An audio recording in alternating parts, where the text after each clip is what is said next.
We made USAA insurance for veterans like Liz and Mike when they got a bigger car for their soon-to-be bigger family. USAA helped them get covered and find savings. That was the easy part. USAA, what you're made of, we're made for. The Chicago Bears select. Welcome to Picks for Pace, presented by The Bear Report, your number one source for everything Chicago Bears draft news, analysis, scouting reports, and more. Presented by Blue Wire Pods. And now, making their way to the podium, Andrew Freeman and Usaid Koshal. Welcome to Picks for Pace, a Chicago Bears draft podcast presented by the Bear Report and Blue Wire Podcast. My name is Andrew Freeman, and of course, I'm happy to be joined by my co-host, Usaid Koshal. Usaid, we were recording this episode on July 1st. This summer is going by pretty fast, but we still have about a month away from training camp. How are you doing today, man? I'm doing well, man. How are you? Obviously, it's weird because you're right. The summer is going fast. I think we're about 3 weeks away from the Bears officially reporting to camp. So that's always going to be something interesting to monitor. Really looking forward to the Pace and Nagy presser that's going to take place, because that's going to be like the first and last time that we hear from both of them at the same time in this calendar year until, of course, the end of the season next year.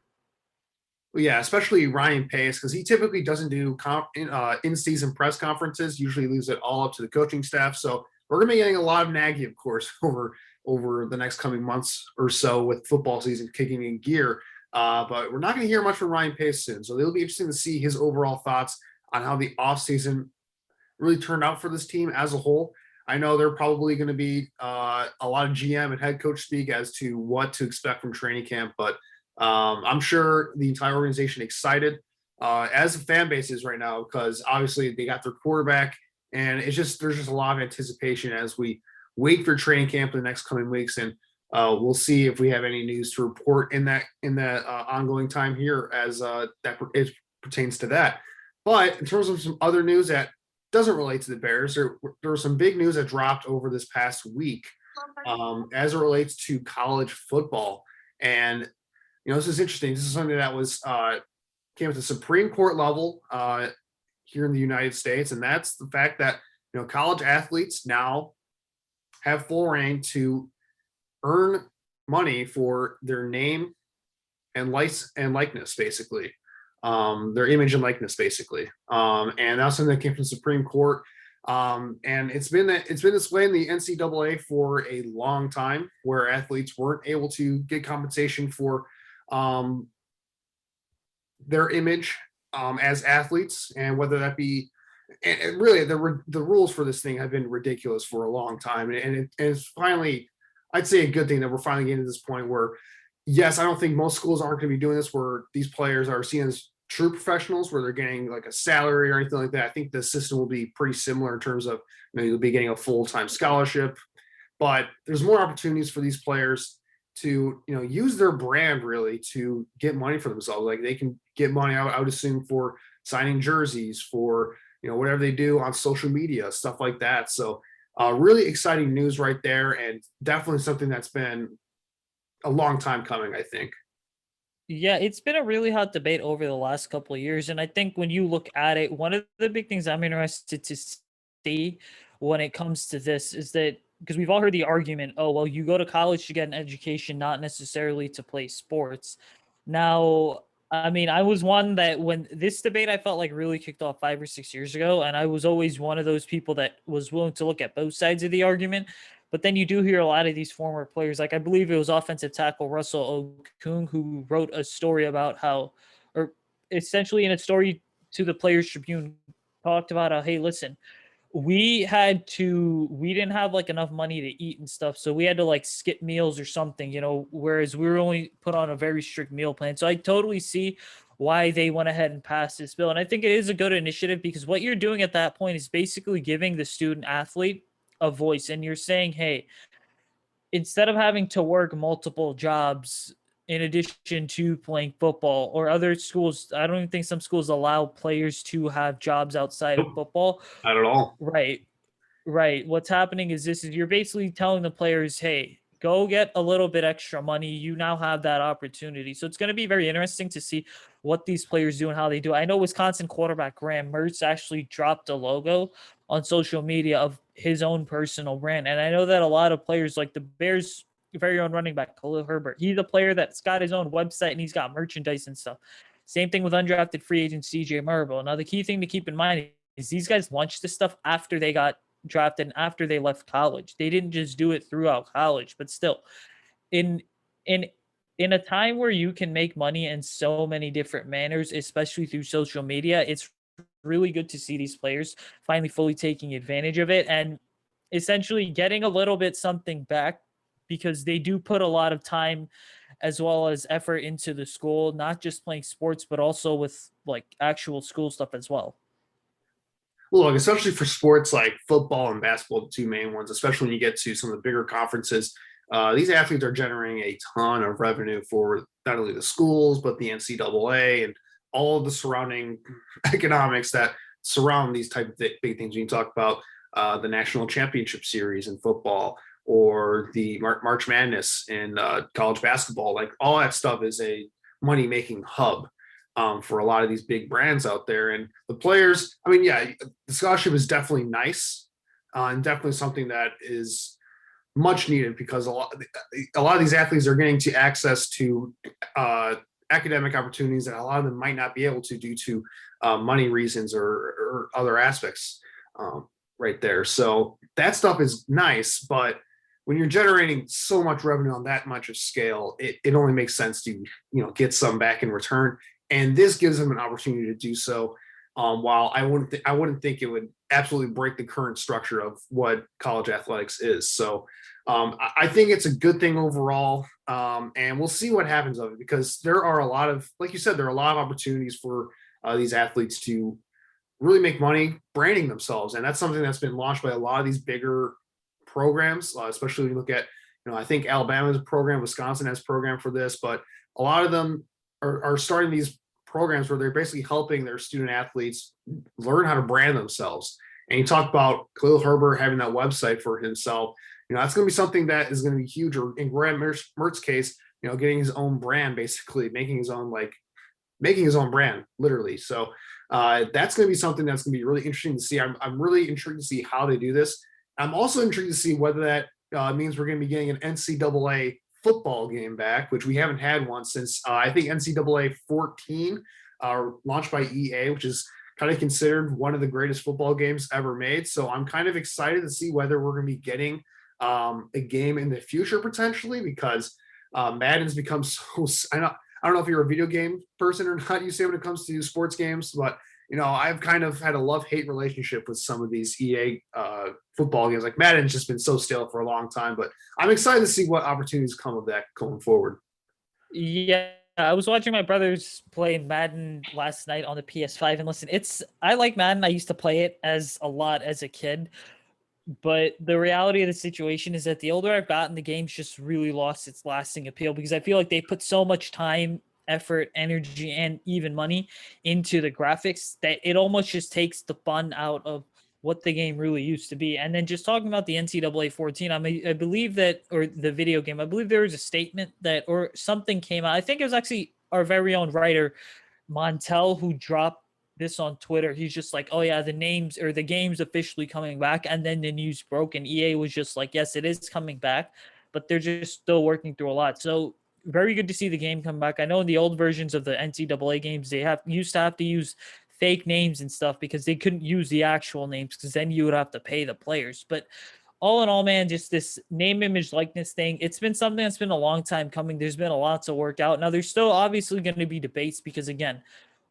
whenever there's an interest group that is vying for something, you have to, and then there's a group that's saying, no, you shouldn't do this. There's a conflict of interest, essentially. We have to keep in mind that the biggest thing is that nothing's going to be perfect, right? So, and I know me saying nothing's going to be perfect sounds like a generic statement, but we have to understand is that there's certain schools like the Alabamas or the Clemsons or the LSUs where those athletes are going to be raking in a significantly more share of revenue, even though there's no set number, according to what I've seen, compared to a smaller school, for example, so like an NIU or an IU or even a Northwestern, let's say.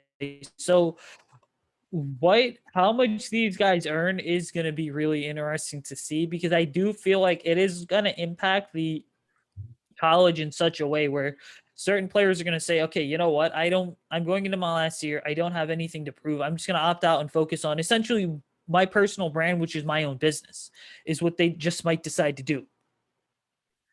Yeah, and that could be something that where we see that happen much more down the line. It could also lead to cases where maybe players stay in school like a year longer instead of going to the NFL because they do have access to getting paid earlier. That could be this is something that Montel brought up as well, because he kind of mentioned that on Twitter that a lot of players that maybe opted to enter the NFL draft this year who had the opportunity to stay for another year in college might be regretting it if they're not, like, they're kind of on the roster bubble right now, because once you enter the NFL, it's not like you can just go back to NCAA and have that eligibility still. Like, once you declare yourself a pro, you are no longer able to play in the NCAA. So that's something that's going to be intriguing to see whether guys end up staying longer in college because they have the opportunity to build their brand, like you said. But yeah, we'll see what happens with that. I am excited for all the opportunities that I think are going to come from it.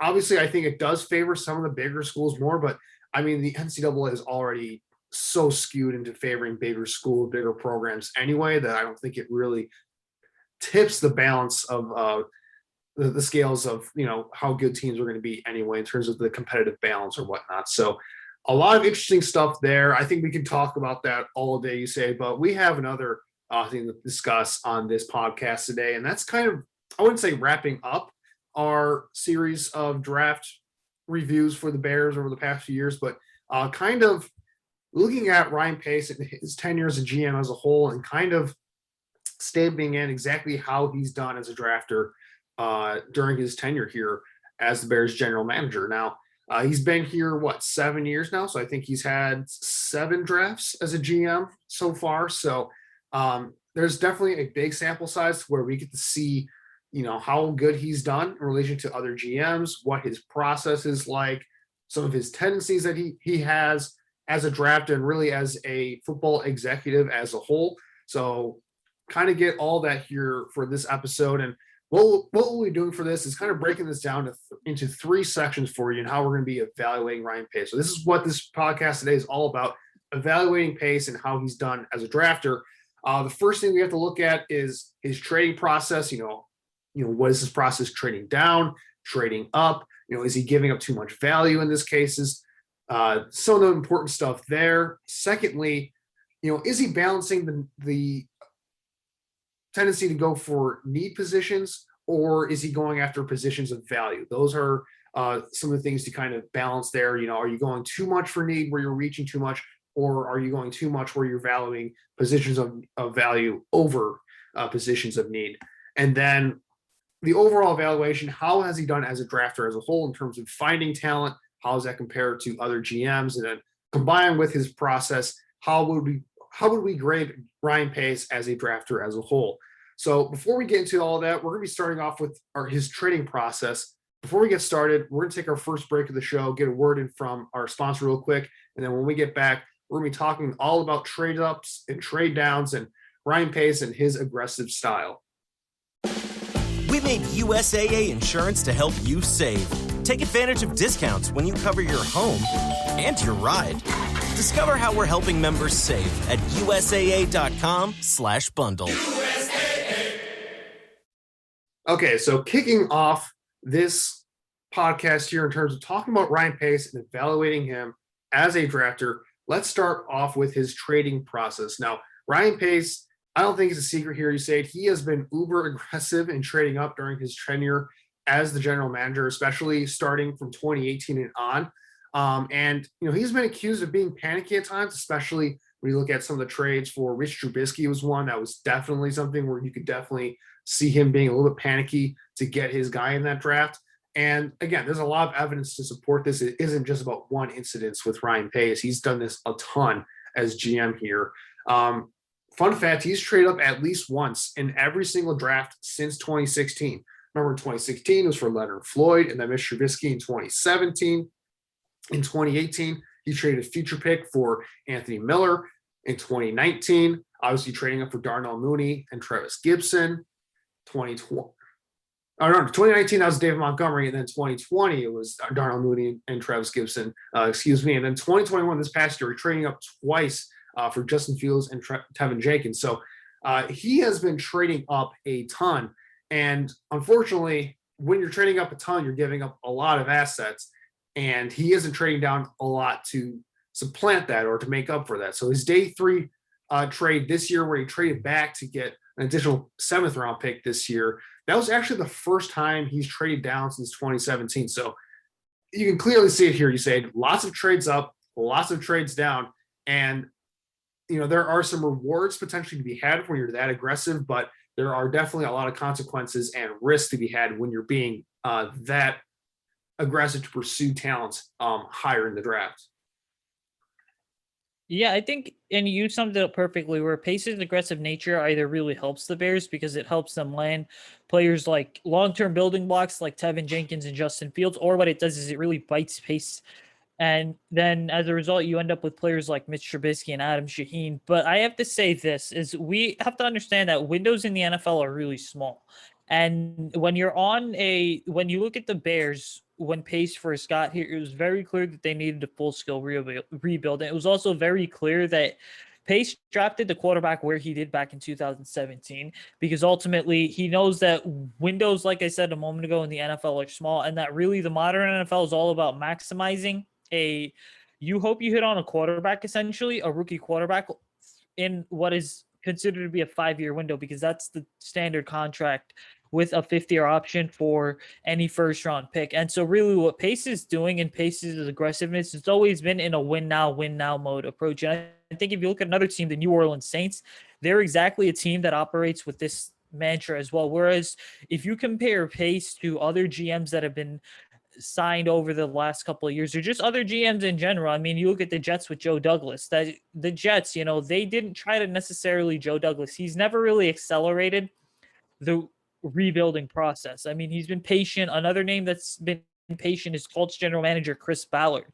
Another one that Chris is always willing to let guys kind of fall to him, and is going to go more so with a value-based approach than necessarily a needs-based approach. Another name you could look at, and I know the Patriots are terrible at drafting, but Bill Belichick, let's call it how it is. I mean, he's one of the most conservative drafters out there, and he's always going to wait for guys to fall necessarily than going up and trading up for them. And so when we talk about just Pace's aggressive nature, you do have to give credit in the sense that he's always looking to basically take a roster or take a positional group and then make it stronger and stronger and stronger than it already is. And I can tell you right now, new Lions general manager Brad Holmes, he was on the Athletic Football Show, and he kind of alluded to this when he was in St. Louis. I mean, yeah, they had Aaron Donald there, but they also had Michael Brockers. They had Robert Quinn. So they were always looking to add to a positional group and just make it stronger and stronger. And I think that's the exact approach that we see with Pace here. Is he's a GM that's never satisfied, but then also you have to pick and choose your battles. So you have to know when to be aggressive and when not to be aggressive. And I don't even think the thing is, Bears fans, a lot of times they lose their minds over Pace's aggressive nature.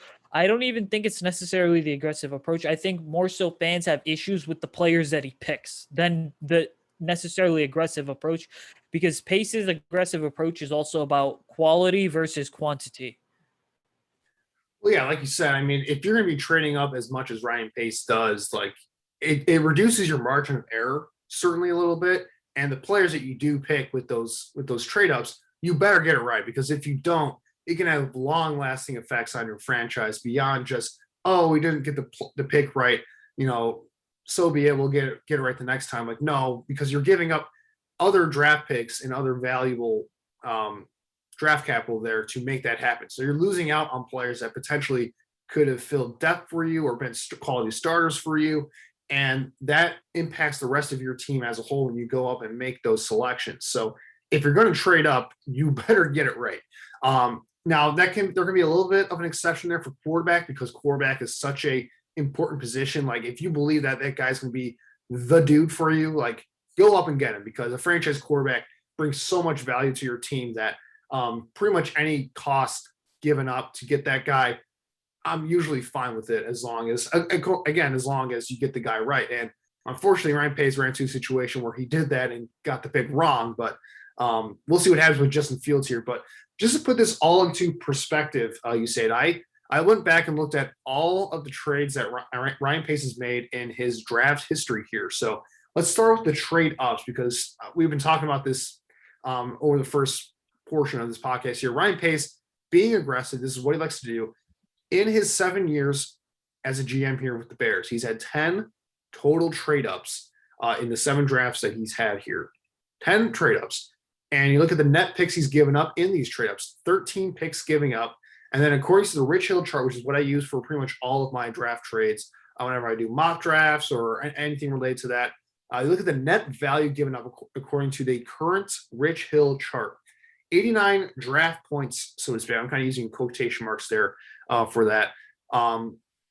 So he's given up quite a bit here in terms of trading up for players. And you look at some of the players he's traded up for, some of the notable guys. You look at Leonard Floyd, you look at Nick Kwiatkowski in 2016, Mitch Trubisky and Eddie Jackson in 2017. I already mentioned Anthony Miller in 2018, David Montgomery in 2019. And then these past 2 drafts, he's had 4 trade ups. Look at Travis Gibson, Darnell Mooney, Justin Fields, and then, of course, Tevin Jenkins. So he's trading up a lot here, and it's only accelerated ever since that 2018 year, like I mentioned. Like, he traded away future draft capital in terms of a future second-round pick for Anthony Miller. He traded away a future draft pick, I think a 4th-round pick for David Montgomery. He traded a future 4th-round pick for Travis Gibson.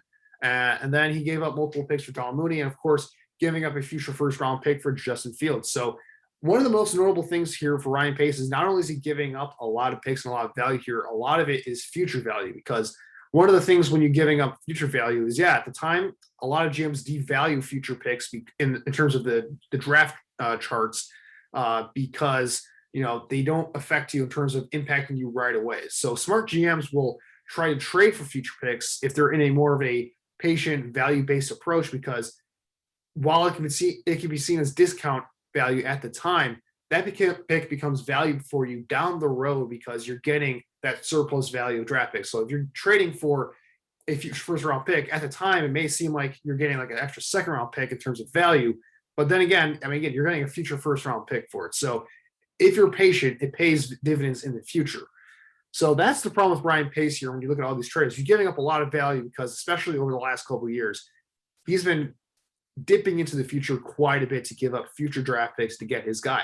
Now, it's certainly justifiable when you look at a guy like Justin Fields trading up to get your franchise quarterback, but you look at trading up future value for Anthony Miller, trading up future value for David Montgomery, trading up future value for Travis Gibson.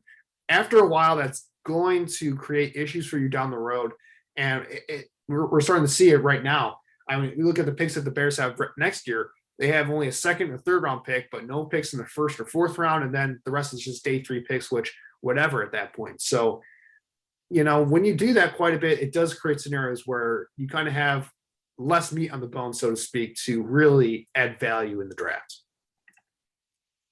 Yeah. Pace's drafting philosophy is also weird because there's times where he seems to really hit on value, and then there's times where he necessarily also seems to miss. But just regarding the future, I want to add this on to what you said about future picks. What's kind of happened is this: if you go back and you look at the Bears drafts, I mean, one thing that's very clear is I don't think the Bears. So 2016 was the one year where the Bears had, I think, 8 or 9 draft picks. But then when you start looking at drafts in 2017 and then 29, so some of the drafts, right? So like every other year per se. So if you look at 2017, if you look at 2019, one of the big things that you notice, and those 2 drafts stick out the most specifically because the Bears only had a combined like 10 or 11 draft picks between both. If you look at those drafts, you're going to notice immediately that those are also the 2 years where the Bears gave up the most future picks, right? So if you look at 2017, I mean, what Pace gave up, he gave up 2/3 and a 4th to move up 1 spot to get Trubisky. And yeah, in the same draft, he recouped some of that draft capital that he would have been able, or at least some draft picks per se. But then if you look at 2019, for example, I mean, he gave up a 2024th, and there's a big gap in terms of a lot of the drafting, because look at the 2020 draft. I mean, what happened in 2019 directly affected the Bears' plans for the 2020 draft, because at the same time, when you did go back into the 5th round in 2020 and trade for Travis Gibson, you didn't have a 3rd or 4th round pick. But then you also have to acknowledge is that you gave up a 2021 4th round pick, which then if you go back and you look at the 2021 draft, I mean, the Bears had a 1st and 2nd round pick, but then they dipped into their 2022 draft capital for Justin Fields, and then they dipped into 2022 draft capital as well for I believe it was Tevin Jenkins. So ultimately, man, it's just like one domino effect after another.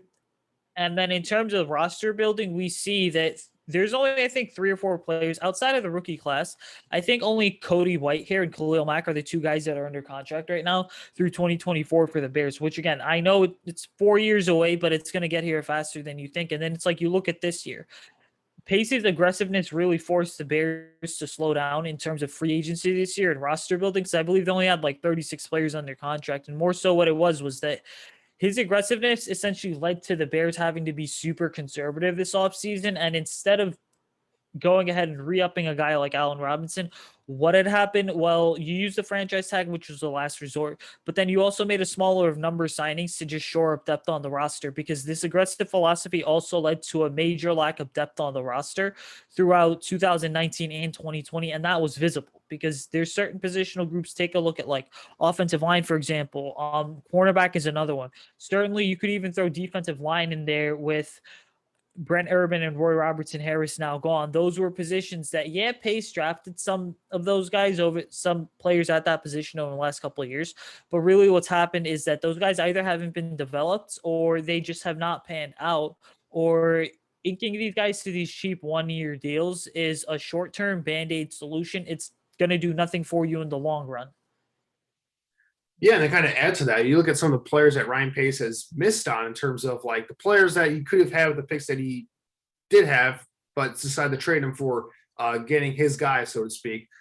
You look at where this has really started to hurt him in many ways. Going back to 2017, I mean, you missed out on Alvin Kamara and Fred Warner as a result of the Mitch Trubisky trade. So they could have had a chance to get an elite running back, elite receiving running back, and an elite linebacker in the 3rd round there. In that draft class. And then go to 2019, they traded obviously that 2nd round pick for Anthony Miller in 2018. That was a 2019 2nd round pick though that they used to trade into the 2nd round to get Anthony Miller. And which player was taken with that 2019 2nd round pick? Well, that was Mecole Hardman, who was taken by the Chiefs in that draft. So another wide receiver there. And it can be debated whether Hardman or Anthony Miller has been the better player to this point in his career, but point is you're giving up future draft capital to make that happen. And then you look at other players selected with some of their picks. Josh Reynolds was a wide receiver picked, I think, in that same trade up with Anthony Miller, I believe. So that 4th round pick they used to trade for Anthony Miller, 2 wide receivers were used with that pick. And it can be debated whether Anthony Miller is better or significantly better, I should say, than both of those players at this point in their respective careers. And then moving on here, you look at the 2019 draft, trading up for David Montgomery. This is, you talk about Bill Belichick being one of the most conservative drafters in the NFL. This is a trade up with the New England Patriots. So the New England Patriots moved down 14 spots here as the Bears went from 87 to 73 to get David Montgomery. Well, what did the Patriots do with that pick? The Bears traded up for a running back. Well, the Patriots got a running back of their own in Damian Harris, who had a real breakout season this past year and is looking like the number 1 guy at running back for the Patriots for years to come here going forward.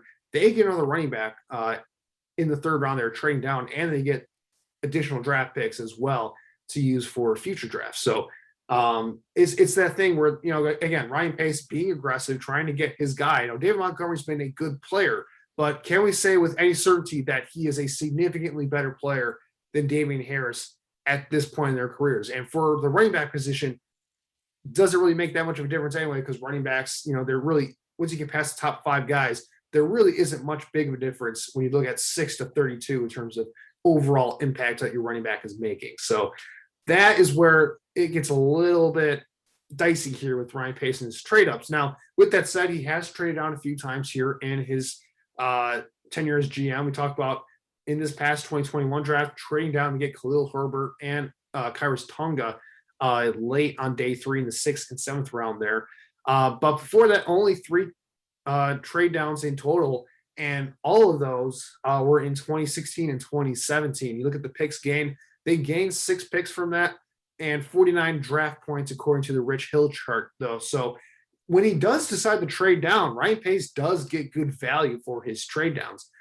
He does a nice job of replenishing his picks with especially these second round trades, which is where all these came in 2016, 2017. They traded up both times in the first round and then got some of their draft capital back by trading down a couple times in the second round. And look at some of the players they've gotten here with these trade downs. Cody Whitehair, Adam Shaheen, which was not good, but the point still stands. They were able to get him trading down, which kind of diminishes the fact that he was a bust in many ways. But, look at some of the other players here, Tariq Cohen, Deion Bush, and then this past year, Khalil Herbert, Tyrus Tonga. So when Ryan Pace decides to trade down, he usually does a pretty nice job of not only gaining value, but getting quality players with those trade downs. And you just wish he would do this more, because it's fine to have that aggressive approach if there's a guy that you absolutely have to have on your roster in the drafts. But as long as you are able to replenish your draft picks a little bit by trading down a little bit and getting some draft capital back in return, you can make up for it in some ways. But if you're not doing that, it really creates a lot of issues for the rest of your roster here. Yeah, trading down has been a strong suit of Pace's. I mean, you're right. Just again, the initial list includes guys like Cody Whitehair, Tariq Cohen as well. I think you could even add H. Jackson to that, but I think it was Cohen or Jackson, one of the two were Pace State. But then also when you do look at some of Pace's trade downs, you realize that he's also missed out on a significant amount of players. And the biggest, I think, trade down miss to me that sticks out would in fact be Adam Shaheen, because the Bears actually traded out of that spot.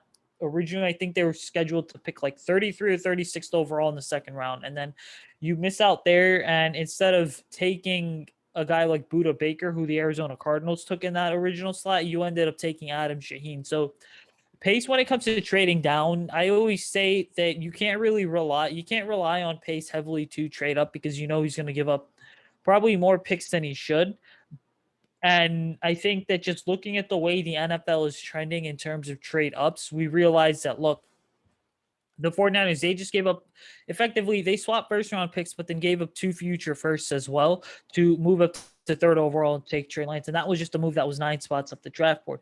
But then also you look at Pace, you look at just teams in general when it comes to trading down, and teams are always going to value high future picks when looking at trading down compared to those lower future picks. Now, when we look at Pace overall, I mean, some of his trades on day 3, right, they've just simply been for like the same day draft picks, so like this 2021 draft was an example of that. So in a way, you could actually say that Pace is trading up and I think Pace is trading down. They kind of significantly just cancel each other out, because again, he either hits on it or he misses. And honestly, when he does trade down, you do notice that he's taking more so of like a value-based approach than he is necessarily trying to figure out when it comes to trading up, where he's taking like a major needs-based approach. The economy is made up of real people doing real stuff, and it affects everything.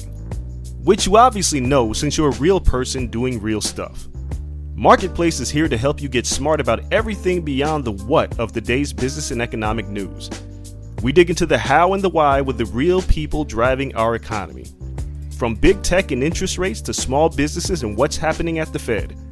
Marketplace breaks it all down so you don't have to. Listen to Marketplace wherever you get your podcasts.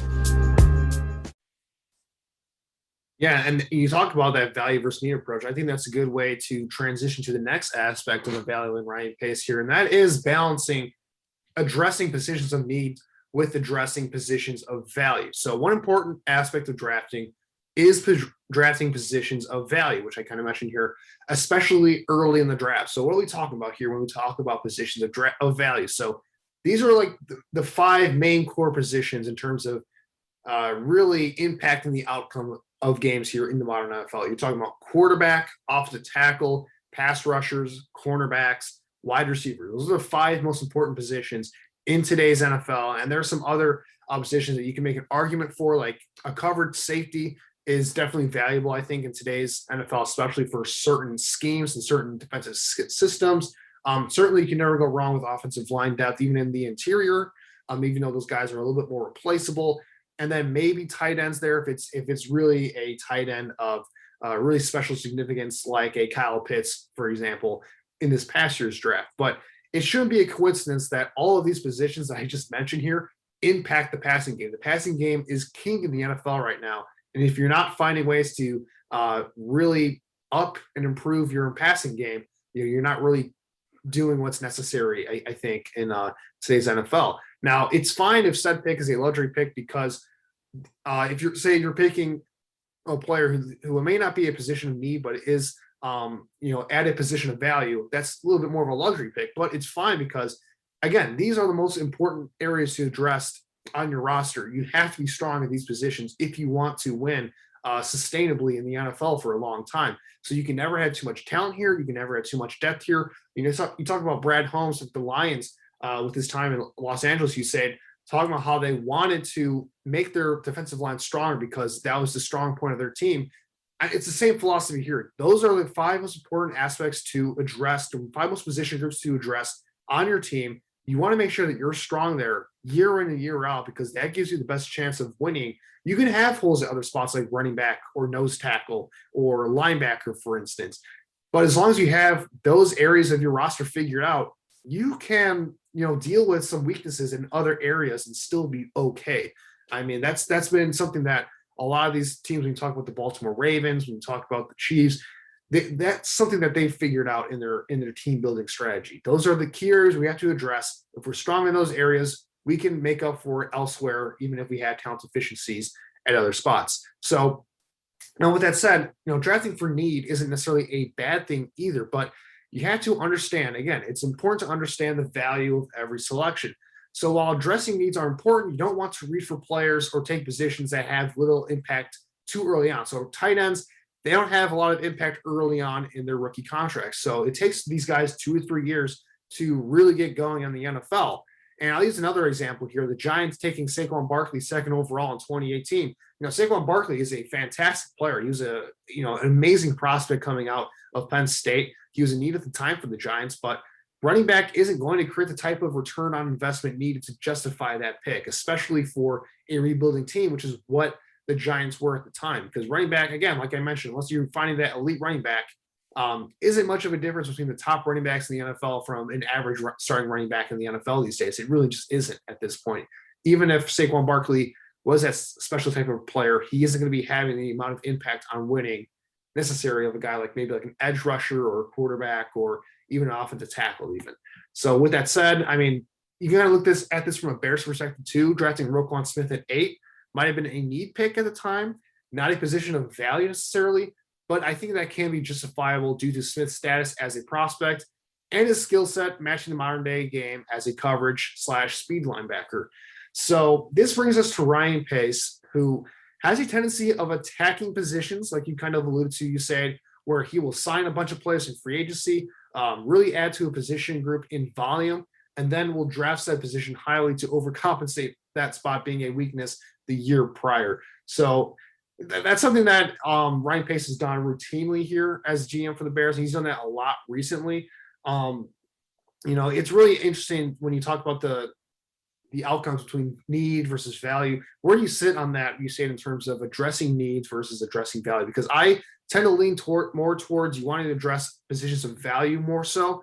And if that position of value fits a need, then that's all well and good. But I'm of the position that you want to make your roster, those 5 spots I mentioned, as strong as possible, and we can figure out the rest later. Where do you stand on that kind of philosophy there?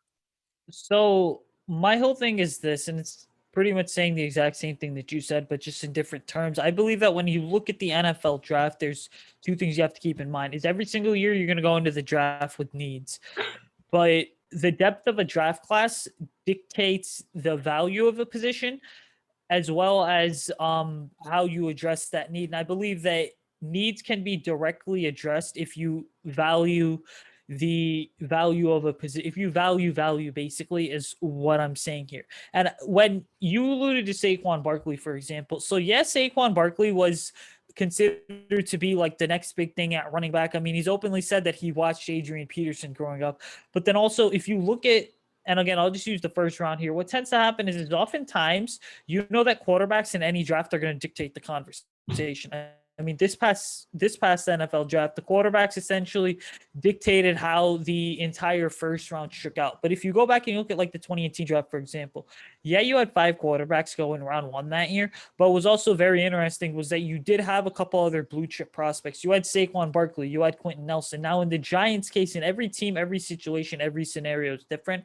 Look, I have friends that cover the Giants, and one of the things that they tell me all the time is that number one, Giants fans are still fighting over the Saquon Barkley selection because it legitimately divided the organization, which I just find to be absolutely hilarious, by the way. But then number two, their whole thought process behind taking Saquon Barkley at 2 overall was the fact that we believe that if we build the roster up one more time and add Saquon Barkley, it's basically going to be giving Eli Manning one final chance. Now, obviously, Eli Manning's chance ended when they selected Daniel Jones the following season. But the thing is that value is obviously more important because the draft classes are different year to year, right? So like this past year, I mean, we saw a couple linebackers go in round 1. I believe Jamin Davis, Zaven Collins as well, right? Whereas in years past, we would not have seen multiple linebackers go in year 1, all right? Or we see like whatever 2 or 3 go, and they're just not as talented as a player like Roquan Smith, for example. So teams are going to go with naturally just the value-based approach. And then just looking at the context of the Bears here, when you talk about certain positions, right? Like offensive, if you listed quarterback, OT, pass rushers, cornerback, and wide receiver, those are 5 positions. If you look at pass rusher, cornerback, and wide receiver, Pace has done a good job of drafting those guys over the last couple of years. I mean, the Bears have taken a defensive back on day 3, I think, every year since 2019, right? So it'd be Duke Shelley, Kindle Wilder, and then this past draft in 2021, Thomas Graham Jr. Same thing with wide receiver. We've seen Anthony Miller, then the following year, Riley Ridley, Javon Wims as well. And then no wide receiver in 2019, but you took a wide receiver in 2020 in Darnell Mooney. Offensive tackle, the offensive line one with Pace has just been neglected, but you look at the smart teams like the Chiefs, for example, when Andy Reid got there in 2013 up till 2020, they drafted, I think, a total of 7 offensive linemen. And it wasn't just the fact that they drafted guys like Eric Fisher in round 1 with the first overall pick. No, they drafted guys all over the place to continue to add to the offensive line depth. Now, quarterback's the one exception here, just because when a team drafts a quarterback, especially in round 1, they are likely to not take another high quarterback unless you have a regime change like the Cardinals had with Steve Wilkes passing the torch to Cliff Kingsbury the following year. But then again, those scenarios are just very rare. Oftentimes when a GM commits to a quarterback, even though the head coach may not necessarily have been there for the quarterback, then the team is always going to stick with that quarterback. But it doesn't mean they can't add someone on day 3 even as a practice squad guy. But ultimately, man, it's just about value in the NFL draft. And like I said a moment ago, in the case of the Bears, Pace has been really good at finding pass rushers, cornerbacks, and wide receivers, but neglecting the offensive line. And again, like I mentioned earlier in the show, it's caught up to Pace. Yeah, we definitely saw that with the offensive line over the past couple of years, just the lack of depth. And when they had injuries come up and some of the veterans started to fall off, they didn't have young guys on the roster that could really take those places and really step up.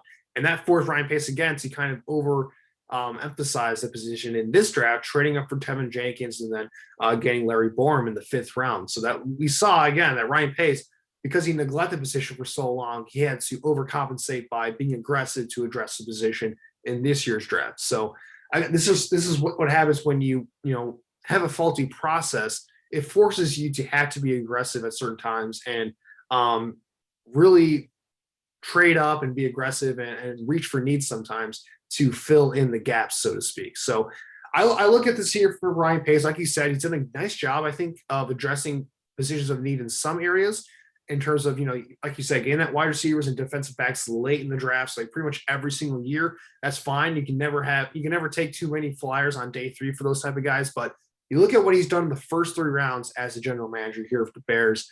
He's had 14 picks in the first 3 rounds of the drafts he's been a part of here in Chicago. And when you look at in terms of picking premium valuable positions, he has used those picks on a premium valuable position 7 times. Look at Kevin White in 2015, Leonard Floyd Mitch Trubisky, Anthony Miller, Jalen Johnson, Justin Fields, and Tevin Jenkins. So those are pretty much 50% of your picks in the first 3 rounds are going to what I would call premium positions. Now, he's also pumped a lot of resources into the trenches early as well. Look at Eddie Goldman, Hronis Grasu, Cody Whitehair, Jonathan Bullard, James Daniels. And again, like I mentioned, Jenkins as well. So adding a lot to the defensive line, offensive line, and to some of those other positions of need. But certainly there are plenty of times where Ryan Pace has clearly looked to address need without taking into account value. I talk about Am Shaheen, again, trading down was a nice way of gaining value. But again, was Am Shaheen the type of player you go for in the second round there? I don't necessarily think so. That was definitely more of a risky pick at the time. And it certainly proved to be that in hindsight. I go back to 2020, Cole Kmet. I always felt like that was a reach for a need because Cole Kmet, according to my evaluation, like I'm only one evaluator, but I don't think I'm unique in my take in that Cole Kmet was probably a little bit overdrafted at that point. And when you look at, tight ends, they typically take a couple years to really break out. Unless Cole Kmet becomes like a top 10 consistent top 10 tight end in the NFL, he's probably never going to return the type of investment on that pick there in the second round, even though he might be a solid player. But maybe the most egregious one is a player that I actually like quite a bit, and that's the David Montgomery trade, which we kind of talked about in 2019, trading up in the third round, giving up 2 fourth-round picks to do so. Again, one, you're trading up for a running back here, and which is just not a good idea in my opinion, because running backs are so replaceable in today's NFL, and it's debatable as to whether David Montgomery, who again I think he's going to be a really nice back here over the next couple of years or so, but he's probably not getting a second contract with the Bears.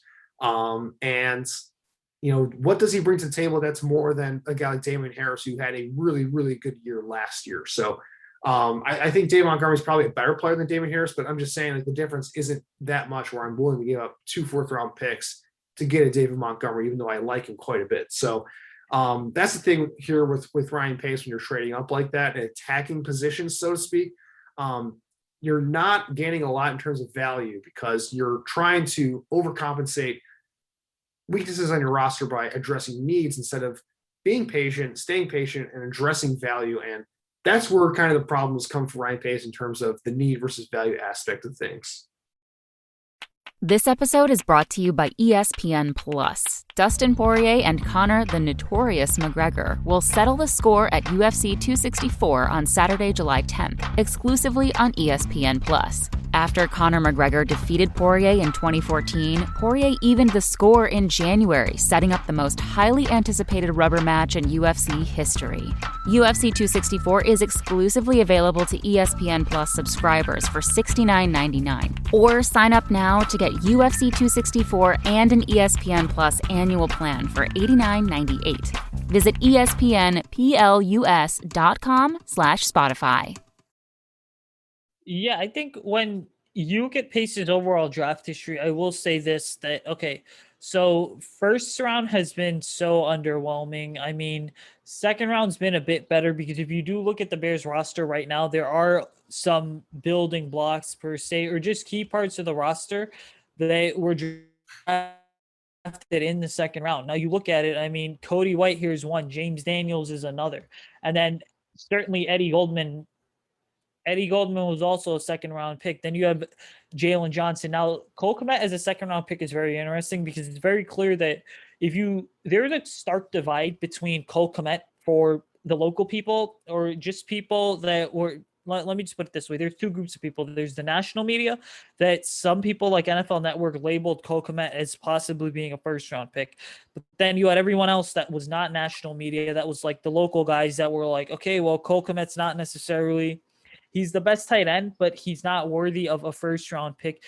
Some people had him labeled as a third round pick. I think for me, my evaluations had him labeled as a late second, early third round pick. But just going back here, and then you do look at the Bears, they didn't have then fast forward to 2021, Tevin Jenkins was your only second round pick. Now it's too early to start talking about how the 2021 draft class per se, for me at least, could possibly shape Pace's past history, because it is very hard to ignore a lot of the mistakes that have been made. And then you look at round 3. I mean, if you look at the Bears in round 3, Pace has sucked in the 3rd round. His best pick has been David Montgomery. When we look at round 3, I mean, Jonathan Bullard, Hronis Grasu, they're no longer on the roster. They didn't even finish out the duration of their rookie contracts on the Bears roster. David Montgomery is the only player that's going to go ahead and do that because he's heading into, I believe it's year 3 now. So he's effectively next offseason, he'll be eligible for an extension. But then just overall, man, I mean, when we look at the trade ups as well as where Pace is kind of hit or miss, it's been very clear that where he's been most effective has been day 3. And there's times that he's traded both up and down on day 3, and he still got a massive return on investment.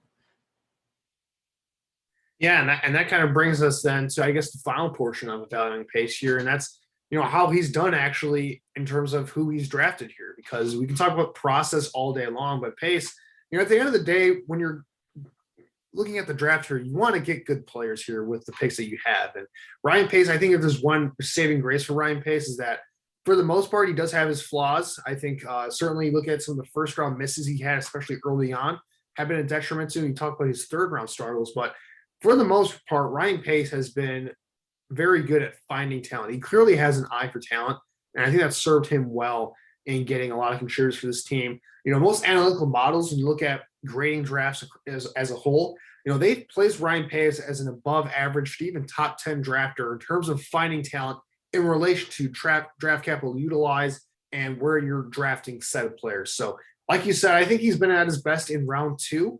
You look at some of the notable players here: Eddie Goldman, Cody Whitehair,